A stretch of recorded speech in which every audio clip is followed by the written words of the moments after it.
Bonjour à toutes et à tous, c'est Laurent des Joyeux Gribouilleurs, bienvenue sur cette chaîne YouTube et plus particulièrement dans ce défi vidéo dans lequel je vous explique pas à pas comment réaliser une planche de sketchnote, c'est-à-dire un visuel qui mêle des illustrations avec des textes courts pour faire passer vos messages de façon plus claire, plus simple, plus impactante. Donc si vous avez l'impression que les gens s'ennuient pendant vos présentations ou que vous voudriez savoir expliquer des choses compliquées de manière simple, ces vidéos sont faites pour vous. Donc je vous recommande de vous abonner pour ne louper aucune des vidéos suivantes. C'est parti! Alors, pour rappel des vidéos précédentes, nous avions vu dans un premier temps comment concevoir le brouillon de votre planche et nous sommes rentrés dans la phase de mise au propre où nous avions vu hier en fait la première des 4 vidéos qui consistait à mettre les illustrations de votre planche au propre sous Procreate avec votre iPad. Aujourd'hui, on va regarder comment importer ces illustrations sous PowerPoint et commencer en fait à les disposer sur votre planche pour avoir la mise en page globale de votre planche.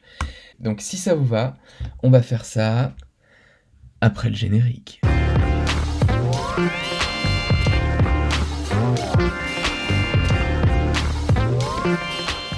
Alors, pour rappel, dans la vidéo numéro 9, je vous avais produit ce brouillon de planche et dans la vidéo précédente, je vous avais dit que j'avais mis toutes les illustrations au propre sous Procreate.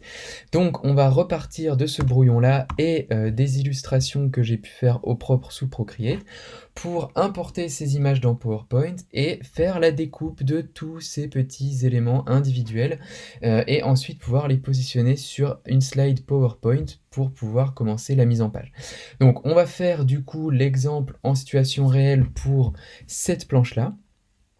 D'accord, on va juste séparer les deux illustrations parce que vous voyez en fait que cette planche factice du milieu, elle va rester la même, donc j'ai pas besoin de découper individuellement chacun des éléments.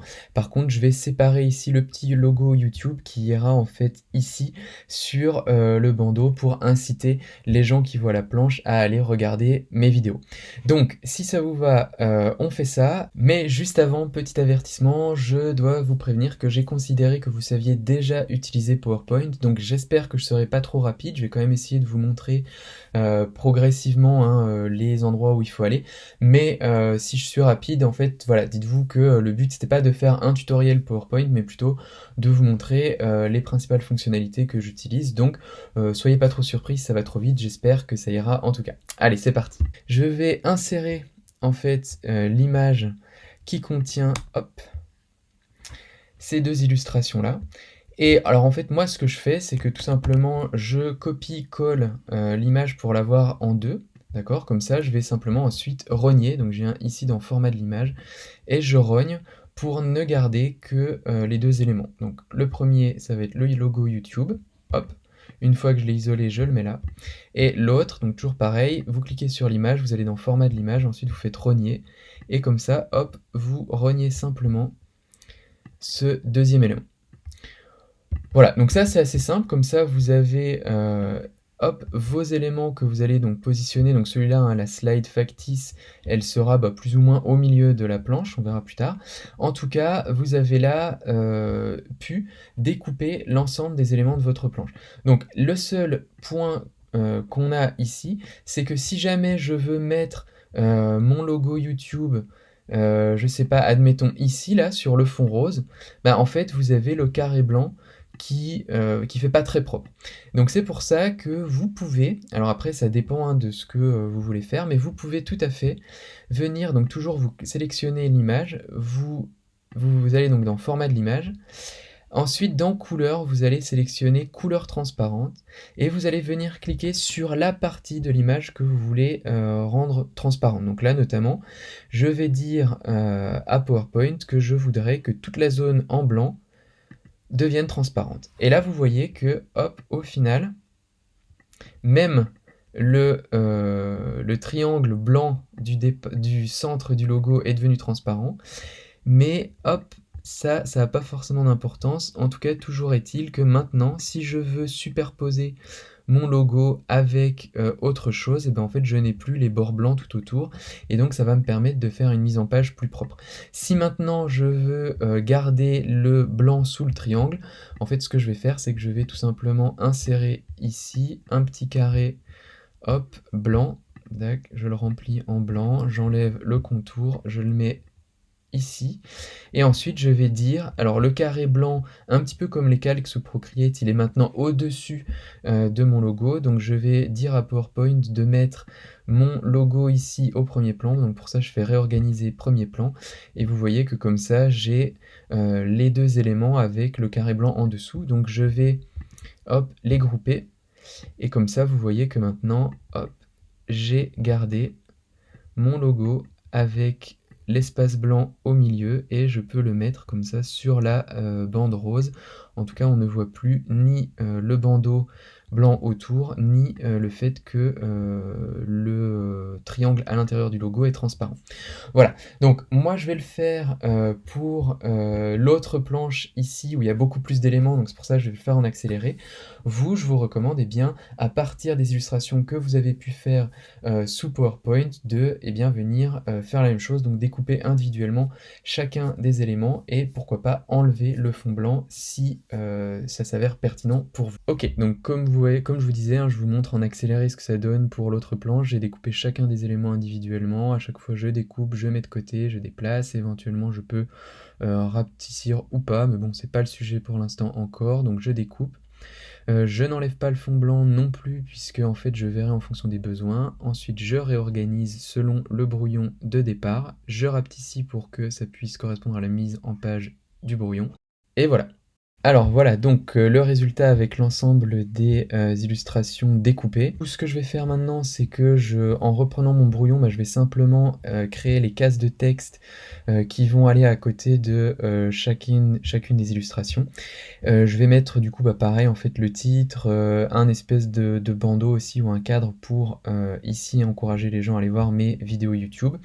Et en fait, on va s'arrêter là, c'est-à-dire que pour l'instant, on a fait grosso modo la mise en page globale, on a mis les textes, et ensuite, dans la vidéo prochaine, on verra comment est-ce qu'on gère justement ces textes en termes de taille, en termes de longueur, etc., pour faire en sorte que ils soient pas trop longs, et puis que la planche puisse être harmonieuse. Donc vous allez voir de toute façon déjà, si en écrivant les textes, vous vous rendez compte que c'est trop gros, vous allez naturellement en fait avoir tendance à rapetissir la police, la taille de la police, pour que les textes prennent moins de place.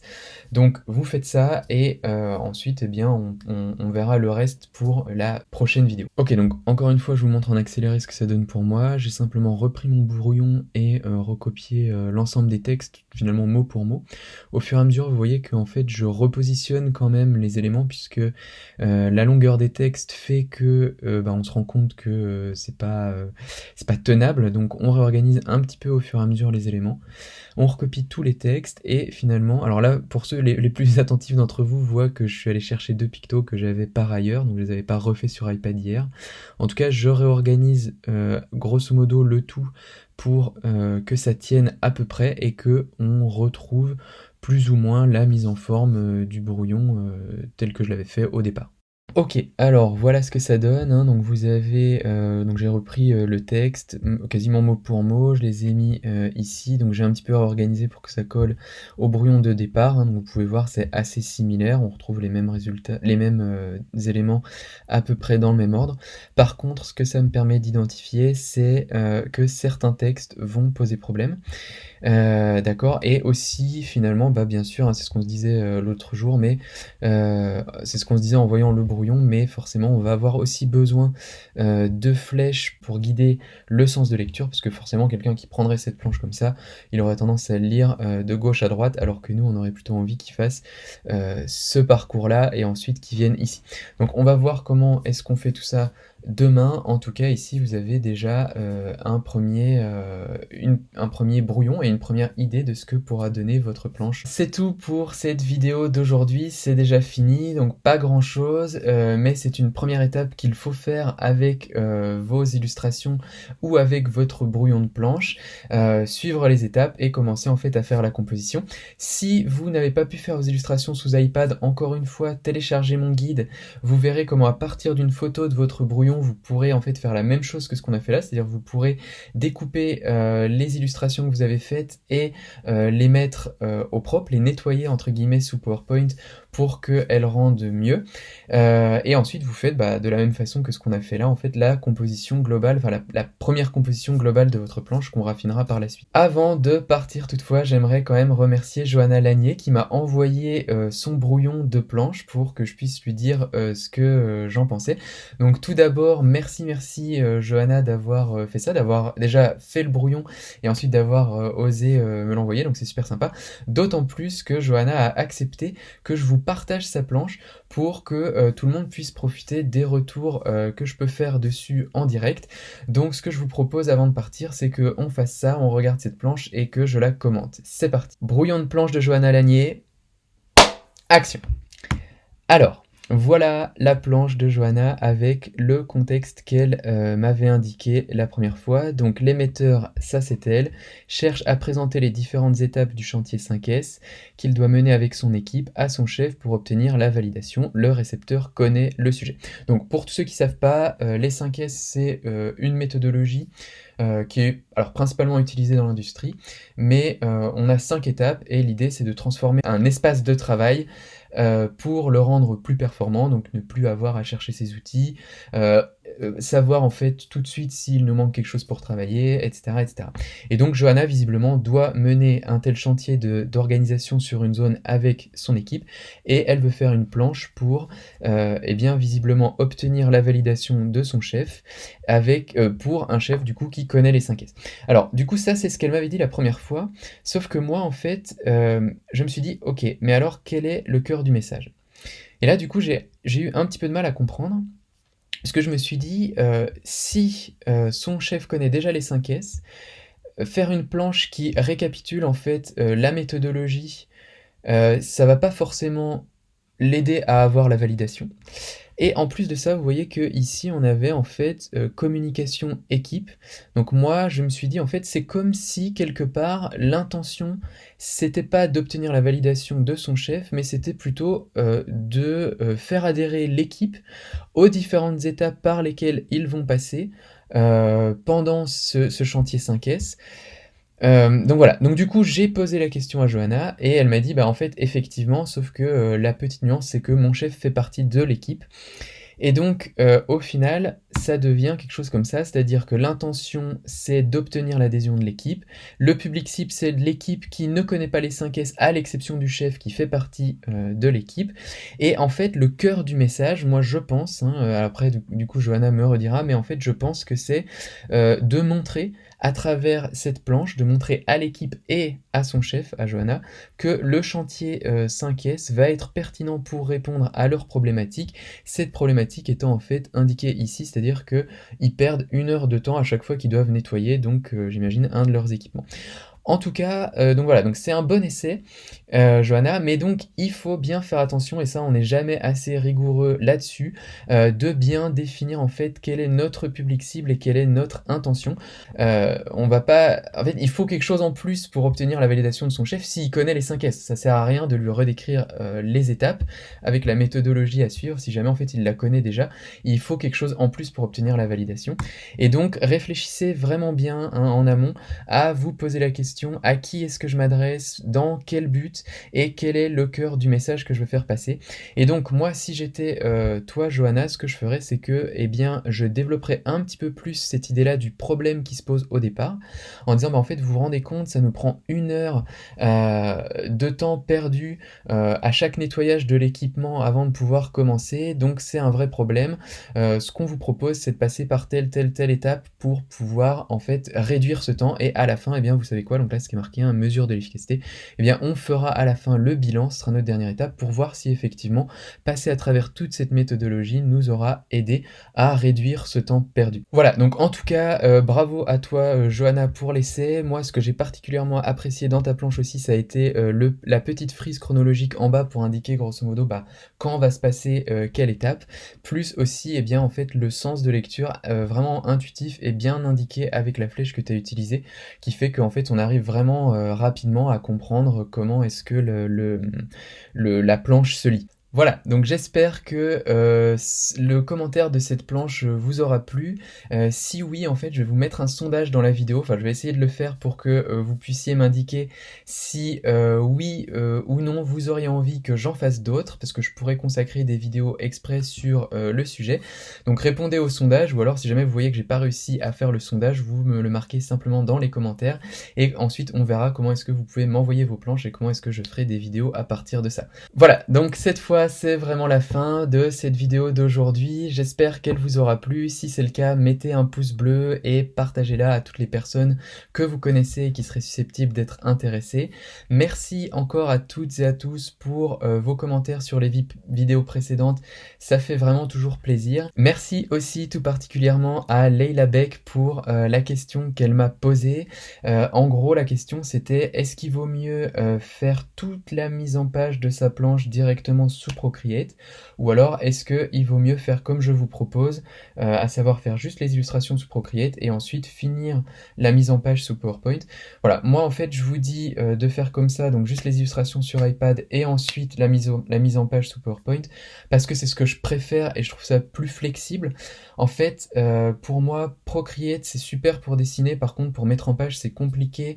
On peut ajouter des textes bien sûr, mais ensuite, à moins d'avoir un clavier, en fait, vous avez le clavier pour taper le texte qui reprend qui occupe la moitié de votre planche, donc vous voyez plus très bien. Ensuite, pour les déplacer, c'est compliqué aussi. Pour mettre les textes à la même taille, jusqu'à présent, moi, c'était un enfer à chaque fois. Donc oui, j'ai essayé de tout faire directement sous Procreate, mais en fait, c'est beaucoup, beaucoup plus flexible à mon sens de faire les illustrations sous Procreate seulement et ensuite de tout mettre sous PowerPoint, d'autant plus que ça vous permet ensuite, si vous voulez sous PowerPoint, de faire des animations, c'est-à-dire de faire apparaître des éléments au fur et à mesure, un peu comme je fais dans ces vidéos, et donc qui vous permettent d'expliquer la planche au fur et à mesure qu'elle se construit. Donc voilà, en fait, pour toutes ces raisons-là, moi je préfère utiliser PowerPoint plutôt que Procreate tout au long, puisque en fait ça me paraît beaucoup plus flexible et beaucoup plus rapide. Après, j'imagine qu'il y a d'autres personnes qui préfèrent faire autrement. En tout cas, moi c'est ce que je préfère et c'est pour ça en fait que je vous fais passer à travers cette méthode-là. En tout cas, Laïla, si tu essayes les deux, ou si quelqu'un d'autre essaye les deux, eh bien je serais curieux d'avoir vos retours. Et même si vous connaissez en fait une façon de faire encore plus rapide, bah bien sûr que ça m'intéresserait. Voilà, donc c'est tout pour cette vidéo d'aujourd'hui. Il me reste plus qu'à vous souhaiter une bonne soirée et à vous dire à la prochaine. Ciao!